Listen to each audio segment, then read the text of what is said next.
whatever we want to talk about, we're going to talk about it.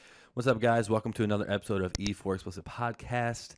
I'm Corey, and this is Anthony Davis, a professor, and I will let you kind of tell me your background. I'm Associate Professor of Economics at Duquesne University and the Milton Friedman Distinguished Scholar at the Foundation for Economic Education.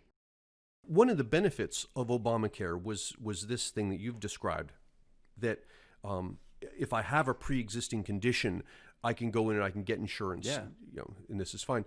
And there are a number of problematic footnotes there, but one interesting thing to ask is, how did we get to the point where this pre-existing condition thing becomes a problem?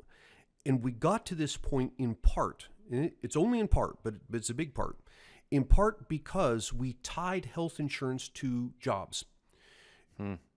Which is weird because, your employer doesn't provide your car insurance. He doesn't provide your house insurance. That's but true. He provides your health insurance. And why is that? Yeah, why? It's that because back in the 1930s, 1940s, we were having a problem with wages rising.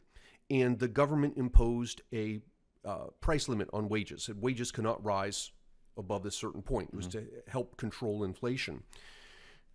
And what happened? Well, I'm a business owner and I want to hire some guys who are talented and they've got jobs already. I can't offer them more money because we're already at the cap. Yeah. What I can do is offer to pay their health insurance because that doesn't count as their wages. What? And so I say, come work for me. I'm going to pay you the same amount you're getting there, but I'll pay your health insurance also. So what happened was the health insurance became part of the job because it was how the market got around this wage control that the government had put in place.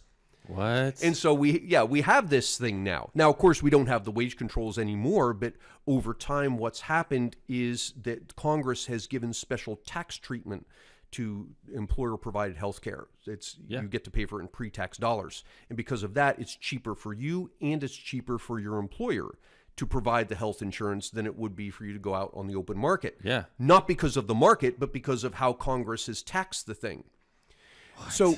So that comes to this pre-existing condition problem. And the pre-existing condition problem in part comes about from the fact that when you change jobs, you have to change insurance because your insurance is tied to your job. Yeah. And the new insurance company is going to say, well, you got this pre-existing condition. I'm not going to cover this thing. And now we've got the problem of, how do I get coverage for this problem that I have? And what you see is it's a cascade effect of the government stepping in and for good intentions, doing something that economically isn't smart. The market reacts. The government reacts to that. The market reacts. And before you know it, you've got a problem and people are pointing to the market as the source of the problem when in fact it was the sequence of government interventions that caused the problem in the first place.